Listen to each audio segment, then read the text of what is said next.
Sob a mata fechada da floresta amazônica, estão brasileiros que quase ninguém conhece. Pessoas com tradições e costumes muito diferentes dos nossos. Distantes das grandes cidades, índios isolados travam uma batalha diária contra o próprio fim. Quantos são? Como sobrevivem? As respostas vão surgindo em expedições de monitoramento pelo Brasil. O Fantástico embarca agora numa delas. Nossa viagem começa em Ji-Paraná, Rondônia. Um dia inteiro dirigindo em estrada de terra até chegar a uma base da FUNAI, a Fundação Nacional do Índio. Aqui trabalha Jair Candor, 58 anos, 31 deles acompanhando índios isolados. A gente faz o nosso trabalho de monitoramento, mas é à distância, entendeu? A prioridade é respeitar esse povo e deixar eles viver. Esta floresta é o lar do povo Piripicura. A FUNAI estima que na década de 60, 80 indivíduos viviam aqui. Por conta de alguns acontecimentos, inclusive um grande massacre, hoje a FUNAI só conseguiu localizar 3 indivíduos. 2 deles continuam vivendo na mata em situação de isolamento. O outro vive aqui, nesta base. Tudo bem, dona Rita? Tudo bem. A dona Rita, ela entende bem o português? Entende. Entende, né, dona Rita? Entende. Rita é uma das 3 sobreviventes do povo isolado Piripicura. Depois de perder quase toda a família, ela decidiu viver ao lado da base da FUNAI com o marido, de outro povo. A senhora sente saudade da família da senhora? Saudade. O irmão e o sobrinho vivem isolados na floresta. A senhora está feliz sabendo que o irmão da senhora está por aqui, por perto? Tem. Ele corta tomato, né? Se eles não querem chegar a nós, não querem ser amigo nosso, quer viver no lugar deles, eu acho que a nossa missão é respeitar o espaço do outro. A existência de povos isolados está confirmada no Amazonas, Acre, Roraima, Pará, Rondônia, Mato Grosso e Maranhão. Nos últimos 3 anos, a FUNAI encontrou 10 novos vestígios desses grupos. Esse trabalho começa a partir de algum registro, algum relato que a gente receba da presença de índios em alguma determinada área. E a partir disso a gente coloca um grupo em campo para investigar esse relato. Até agora, são 114 registros de índios isolados pelo Brasil. 26 já foram confirmados pela FUNAI. Os últimos 2 no Acre. Nossa principal preocupação nesse momento é confirmar o registro, fazer a proteção territorial, né, e traçar a melhor estratégia de contato, eventual não contato dessa comunidade. Em Brasília, ficam guardados fotos e vídeos feitos pelas equipes das 23 bases de proteção dos povos isolados. Este vídeo é inédito. A única imagem deste grupo de identidade ainda desconhecida na terra indígena Massaco, em Rondônia. Foi gravada em 2012. Um momento extremamente raro, né? Foi a primeira filmagem feita por uma equipe da FUNAI em 30 anos nessa região. Ao ver os índios, o agente rapidamente se abaixa. Por que desse extremo cuidado do agente da FUNAI? A gente não saber qual é a reação deles, né? Pode ser violenta, né? Podem se sentir acuados e atacar a equipe da FUNAI, que já houve na história diversas situações semelhantes. O Altair coordenou essa expedição. Como é que foi aquele momento da filmagem? Os índios estavam muito próximos, as 4 pessoas. Uma área aberta, não tinha como se esconder ali, a gente se jogamos dentro do capim ali. A gente sabia que se aparecesse, eles iam ver a gente, que era uma coisa que nós não queríamos. Neste outro vídeo, também exclusivo, índios isolados ao ar carregam lanças. Pelo menos 6 indígenas andam praticamente nus. É possível ver uma mulher carregando uma criança. A gravação é de 2015 e foi feita no Maranhão pelos índios Guajajara, que mantêm contato com a FUNAI. São grupos também que são nômades, não produzem roça, então eles estão coletando e caçando sempre. E hoje a gente percebe que está cada vez menor a área de ocupação deles, porque a terra tem sido devastada por fogos, muitas vezes criminosos. Esses sinais de muita quantidade de flechas pode ser também por um ataque, né, de eles serem atacados e se defenderem. Por que vocês guardam essas imagens a 7 chaves? Em algumas regiões a gente não tem um sistema de proteção, né, para esses índios. E divulgar onde eles estão pode ter uma corrida para a exploração da terra deles.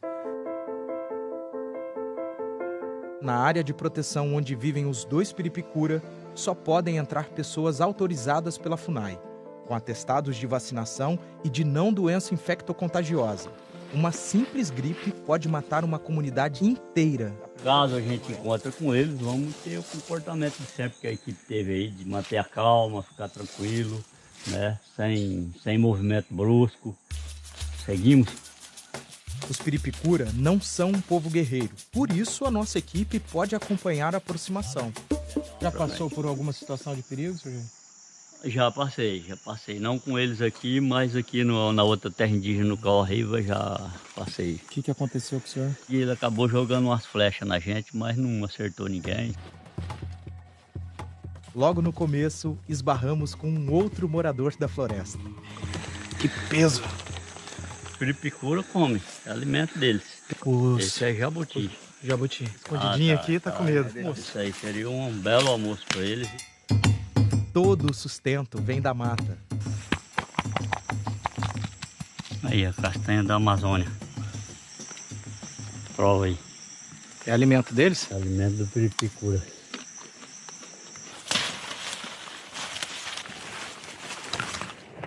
A gente está mais ou menos 1 quilômetro de distância de um possível acampamento dos 2 piripicuras, né?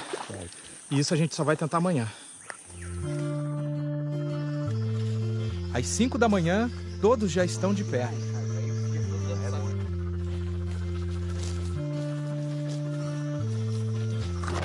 Que já são eles andando por aí, né? Eles usam como referência para ir e voltar. O que nós cortamos com facão, ele muitas vezes não tem um facão, então ele vai na mão, né?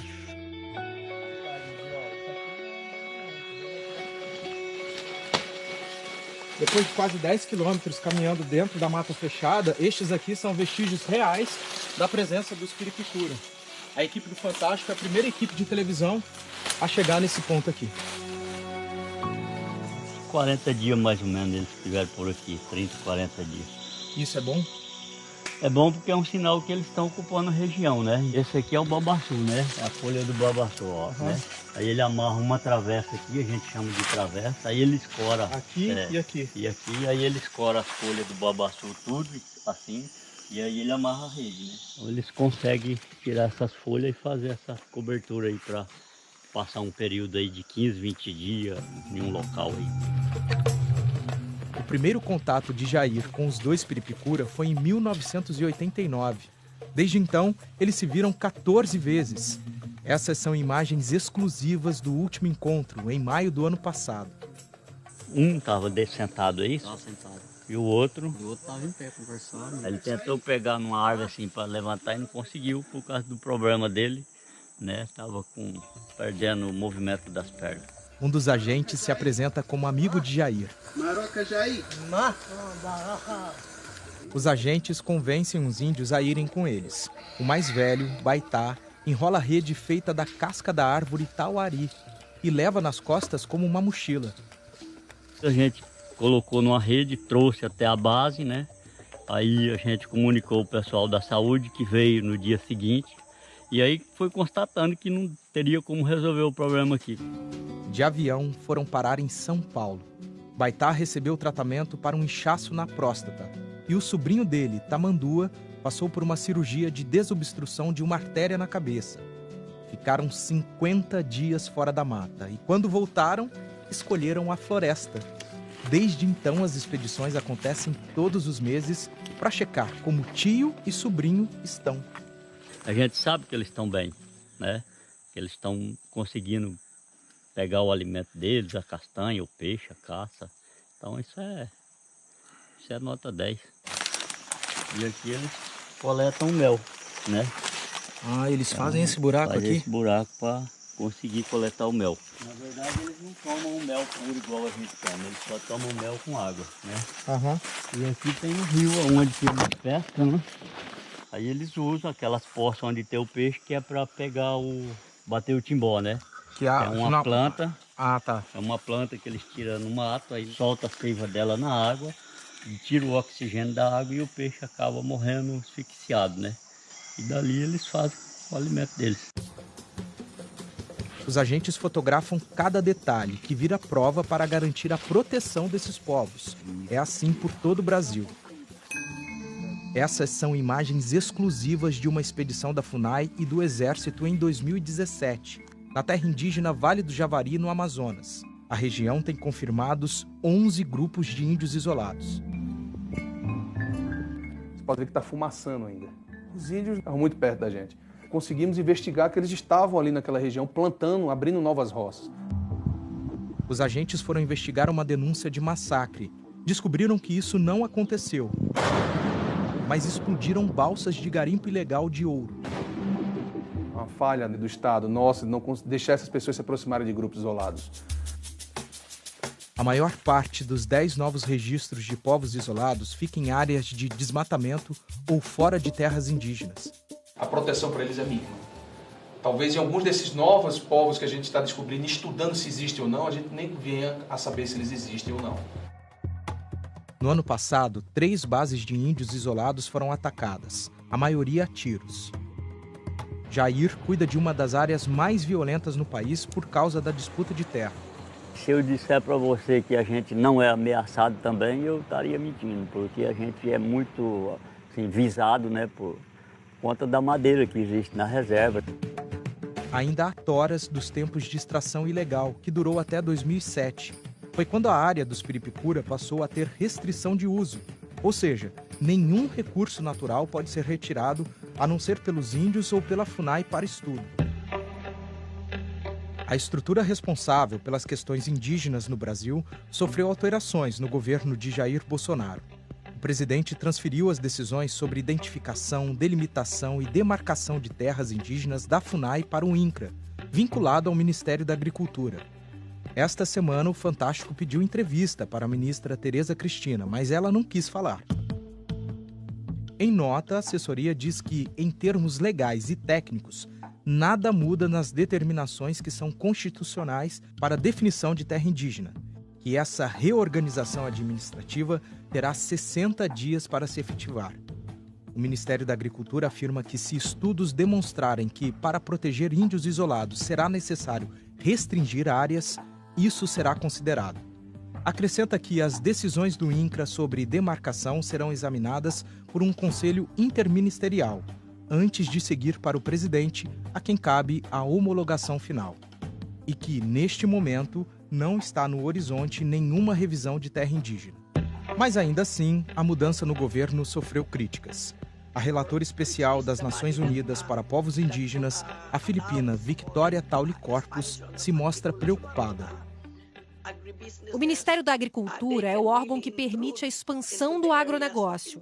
Eles podem invadir terras que pertencem aos índios, e isso pode levar a uma violação massiva dos direitos das comunidades isoladas.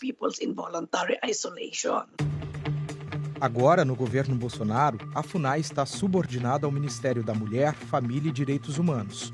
Nós pedimos entrevista à ministra Damares Alves, mas ela também não quis gravar. Em nota, a assessoria diz que será mantida a atual política de proteção dos povos isolados. A antropóloga Marcela Coelho, que pesquisa há 30 anos o tema, defende a continuidade das ações feitas hoje. Uma política do isolamento voluntário é uma política, na verdade, voltada não para mantê-los isolados, não é? Mas é para dar condição que esses povos exerçam a sua própria autonomia, a sua decisão. Tirar esses povos das terras onde eles estão tentando permanecer é, na verdade, condená-los à morte. Em 30 anos, os Piripicura procuraram contato por vontade própria uma única vez, em 2016.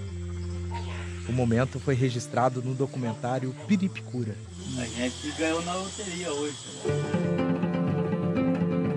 Dessa vez, não tivemos a mesma sorte. Depois de 27 horas na mata, é hora de voltar para a base. Mesmo sem ver Baitá e Tamandua, Jair descobriu o suficiente para saber que os dois continuam com a liberdade a que têm direito. E as pessoas precisam de entender que E esses caras que vivem aí, eles são humanos, igual eu, igual você, igual ele, igual qualquer um, entendeu? Eles têm um padrão de vida diferente, mas os caras é humano, velho. Entendeu? Não são diferentes de nós, são igual.